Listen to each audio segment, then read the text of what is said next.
Ano kumagantik, kutimtik, kamskad na ogutaw, inog simantuwi hune. Tanista kapesitos kogik, ogikitiyag, nutigog, kukumnog. Gawi maog, minumaski, toga, kapiotitama. Manas kumaog ito na maguako. Makatin sauts, ramatigo pikspan, magimuksitaan, no. Tansigitiyag, kagipiswitagi. Igumawas kaigan. Mitit, wakumagan no mo instokan. Bigwiskin ko yung muniaw. Muniaw ang tinitigan. Kamam skutagi kagaskitiog snigan. Maga, mutitsa painego. Kapasigoya, kiawawad. Kapasigoy, igituit, sino. Kusko pa itse no tuko. Pasigo, epka. Kapasigo na ano, igituit.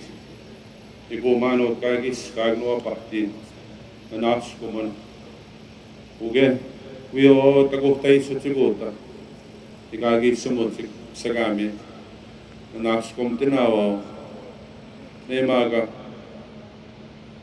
kami muyago magiwais parte man ni kagpay katyo tagos ko pa yo ko uge kagoi timay bago tamtahtum tenos kiyo. All my relations, I say good day in the name of the Creator today. Not very often I get stuck for words at a mic, but today, as I was sitting over there listening to all of these hukums and their words, the ceremony that they had this morning, I'm very humbled and very honored. I feel that. Of the many prophecies of the old people, as I was listening to them, I knew your late father. I listened to Mr. Commanda a number of times. And all that is being done today, they talk about the child welfare system. When they came across the water, they entered into this two-row wampum. And then in 1764, there was the Treaty of Niagara. They said, we'll do this again. To the people that don't understand our history, the two rows represent the governance system, the ways of our people, and the ways of the newcomer. And they could never intersect. You cannot stand in both canoes. They represent the canoes. But what has happened since the creation of the infamous Indian Act, they've come across to the other side, and that is wrong. Makes me wonder, as I was sitting there, where the media is to all you non-Indian people here. If word was out, there was a drunken Indian on Parliament Hill, there was a fight, how many media would be here? Because it's negative stereotyping. But you know what? We don't need the media because that's not what we're here for. It's the Creator that watches all today. And that's who we're here for. When they came and entered into this land, they created a reserve system. They created an Indian Act. They told our people what to do, not how to do it. They took the thinking of our people, they took the language and the belief system of our people, and I'm addressing all these people that are listening out here. They created an industry of our people through the residential school era.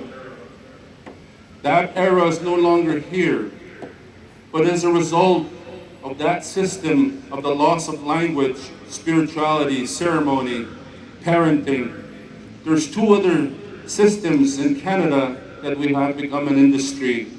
One is the justice system. The other one is the child welfare system. We are still that industry. And that's not how it was in the two-row wampum.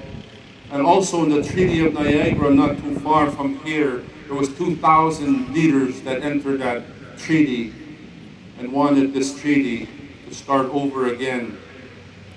We'll rebuild that relationship with the newcomer that came on this land, as these wonderful Kokums have said. But that didn't happen. The old people said when the Kokum wakes up, when the grandmother wakes up, then we shall rise.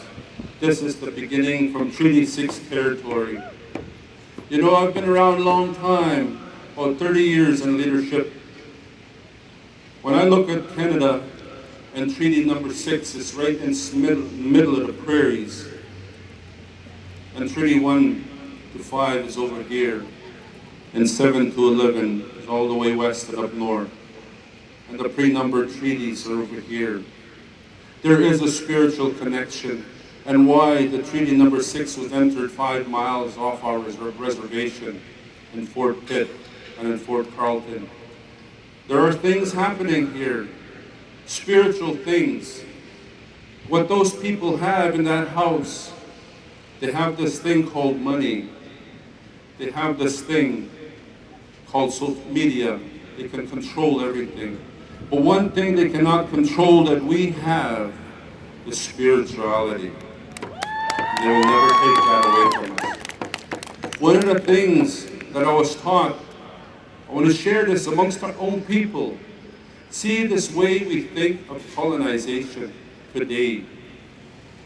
When the old people entered into this treaty, how it is written in that treaty, they called our people the Red Indian. I was talking to Rory Hopkins here a couple months ago in Ottawa.